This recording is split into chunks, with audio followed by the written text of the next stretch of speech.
Hello दोस्तों, स्वागत है सभी का इजी क्रैक एग्जाम में। दोस्तों आज का जो विषय है वो है आपको ईडब्ल्यूएस को लेकर। जी हाँ दोस्तों, आर्थिक रूप से जो पिछड़ा वर्ग है और उसकी जो रिजर्वेशन है उसी को लेकर आज हम बात करते हैं। और एक आपको केस चल रहा है और ये केस कोई छोटा मोटा केस नहीं है। ये केस आपको है संविधान के मूल ढांचे के खिलाफ बताकर एक केस किया गया है और इसी पर बहस हो रही है और एक आपको संवैधानिक पीठ पर बैठा हुआ है इस पर कि क्या ईडब्ल्यूएस का रिजर्वेशन यानी आर्थिक रूप से जो पिछड़ा वर्ग था, इकोनॉमिकल वीकर सेक्शन थे, उनको जो रिजर्वेशन मिल रहा है, क्या हम लोगों ने संविधान के जो मूल ढांचा है उसका उल्लंघन किया है? क्या यह आपको रिजर्वेशन मिलना सही है, नहीं है? इसी चीज़ को लेकर अभी बहस चल रहा है, जो कि बहुत ही बड़ा आपको विषय है। यदि हम लोग बात करें तो 2019 के लोकसभा चुनाव से ठीक पहले आपको आर्थिक रूप से पिछड़े जो सामान्य वर्ग यानी जनरल कैटेगरी के लोग थे उनको आरक्षण दिया गया था 10%। और ये जो 10% आरक्षण था वो 103वां संशोधन कर दिया गया था। 103 संशोधन आपको जो है आपको अमेंडमेंट उसके आधार पर दिया गया था। और यह आपको जो दिया गया था, आपको कार्मिक प्रशिक्षण विभाग ने एक अधिसूचना जारी की थी और कहा था कि नौकरी, ध्यान रखिएगा, नौकरी और शिक्षण संस्थाओं में प्रवेश में आरक्षण दिया जाएगा। कितना %? तो 10%। और इसको ये भी चीज़ ध्यान रखिएगा, वहाँ पर इन्होंने SC, ST, OBC और अन्य जो भी आरक्षण है उनको यह लाभ नहीं मिलेगा।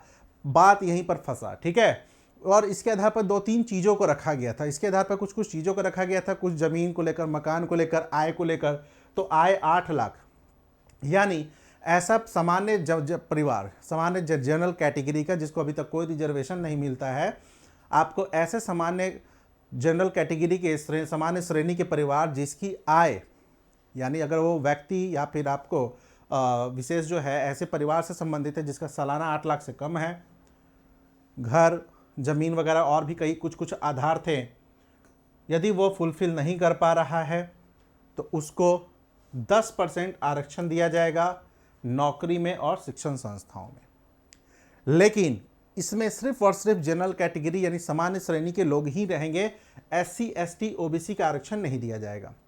इस समय यह बात इसलिए कही गई थी क्योंकि कहा गया था कि ये लोग पहले से ही एक आरक्षण का लाभ ले रहे हैं, तो एक साथ 2 आरक्षण का लाभ नहीं ले सकते हैं, ठीक है। इस चीज़ को लेकर ये कोई अभी की बात नहीं है, ये आपको सबसे पहले आपको मार्च 2005 में यूपीए सरकार ने आपको इसको लेकर कि जो गरीब लोग हैं, सामान्य श्रेणी के हैं, उनको कहीं भी आपको आरक्षण नहीं मिलता है, तो यूपीए की सरकार ने 2005 में आपको SR सिंहों की अध्यक्षता में एक आयोग का गठन करवाया था और कहा था कि इन सब आधारों पर देखिए क्या इन्हें भी आरक्षण दिया जा सकता है। तो 2010 में एक रिपोर्ट जारी आपको करते हैं, यानी आपको SR सिन्हों की अध्यक्षता वाली टीम जो थी उन्होंने एक रिपोर्ट तैयार किया, 10 में पेश किया। उसमें कहा कि हाँ, कुछ आधार हैं जिसके जरिए इन्हें आरक्षण दिया जा सकता है और उनको ईडब्ल्यूएस की कैटेगरी में रखा जा सकता है। ये वही आधार दिए, 8 लाख का आपको आय होना चाहिए, कुल आय मतलब हर स्रोत से मिलाकर कुल आय 8 लाख का, घर का, जमीन का आपको इतना ही होना चाहिए। और इसी आधार फिर बाद में जाकर 103वां संविधान संशोधन को, यानी आपको 103 अमेंडमेंट जो हुआ था संविधान में, उसको आधार पर यह लागू कर दिया गया। बात फंस गया, लागू तो कर दिया गया था, बात यहीं पर फंस गया। यानी ये जो सुनवाई चल रही है इसका आधार क्या है? इसका जो सबसे पहला आधार है वह है कि क्या आर्थिक आधार आरक्षण देने की अनुमति देने के लिए संविधान संशोधन के मूल ढांचे का उल्लंघन नहीं किया गया है। जैसे हमें पता है कि यहाँ पर 2 आपको अलग से आर्टिकल लगाए गए थे, 15A और 16, 15 का 6, 16 का 6। इसके आधार पर राज्य सरकारों को 10% जो है आपको आरक्षण देने की बात कही गई है।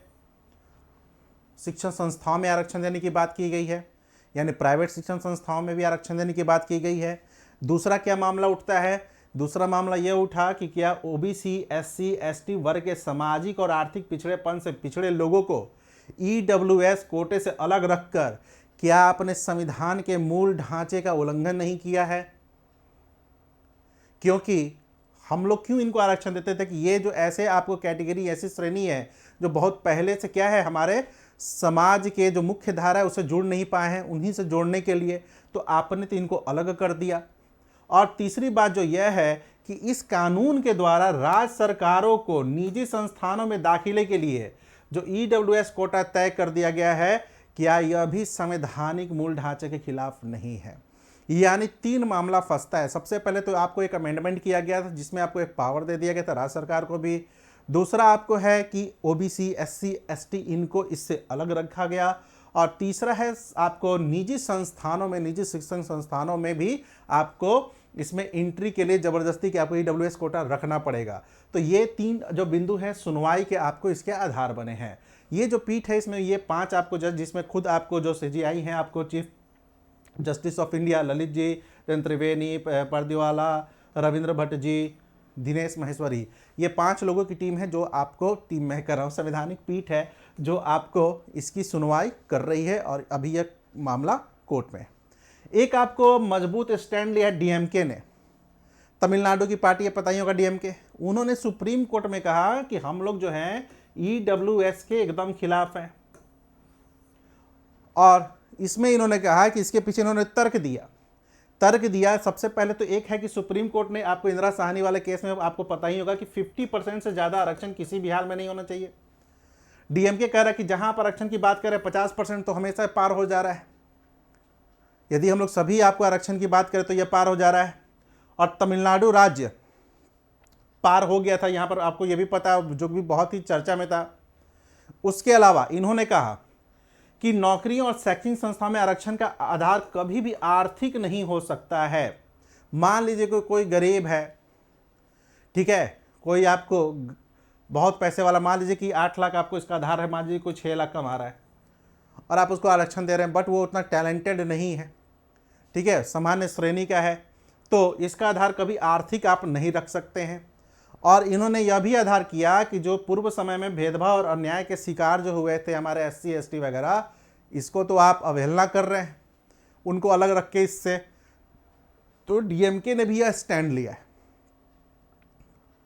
यहां पर एक पॉइंट और है कि आपको मैं बताता हूं कि यहां पर आधार जो है, यानी जो कोर्ट में अभी तक जो सुनवाई हुई है, याचिकाकर्ता ने क्या क्या बात रखी है, तो ध्यान रखिएगा। याचिकाकर्ताओं ने सबसे पहले तो 10% को आरक्षण को वही 15 का 6 और 16 का 6 जो आर्टिकल है उसके उल्लंघन की बात की है।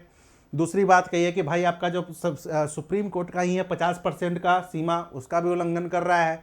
उसके अलावा जो प्राइवेट इंस्टीट्यूट है उन्होंने भी इस मुद्दे को उठाया, कह रहे हैं कि यदि आप मतलब जैसे कोई प्राइवेट इंस्टीट्यूट है या शिक्षण संस्थान है, वहाँ पर 10% एंट्री की बात की जा रही है, तो वह करके हम लोग तो सिर्फ टैलेंट से लेंगे, ये तो थोपने वाली बात हो गई, जो कि एक मजबूत पॉइंट है। तो आपको वो भी एक पॉइंट यहाँ पर जोड़ा जा रहा है। प्रोफेसर डॉक्टर मोहन गोपाल, इन्होंने भी वही सब बातें कही कि 103 उल्लंघन कर रहा है। तो ये तो हो गई याचिकाकर्ताओं की बातें। क्या सरकार ने यहाँ पर कोई स्टैंड लिया है?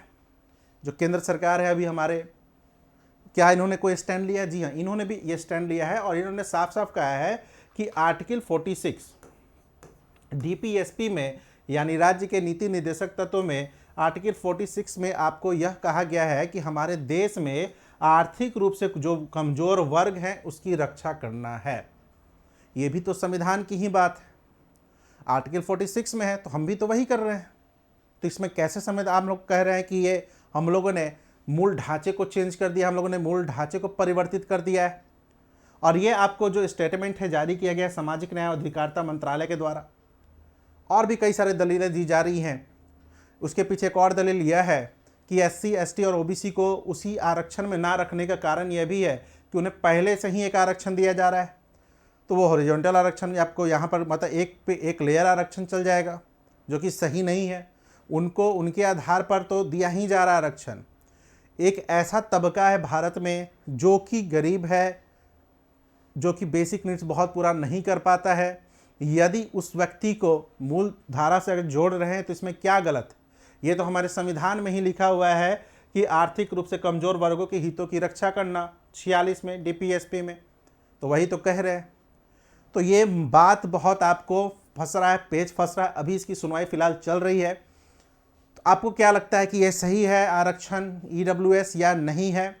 इस पर आप लोग भी कमेंट करें और हम लोग वेट करेंगे कि सुप्रीम कोर्ट का क्या इस पर निर्णय आता है। तो आज की चर्चा यहीं पर थी और आप लोग को अवगत कराना था इस आपको नवीन मुद्दे पर कि चीज़ें क्या हो रही हैं। तो जुड़ने के लिए बहुत बहुत सभी को धन्यवाद। मिलते हैं फिर से कुछ नए करेंट विषय पे, तब तक के लिए थैंक यू।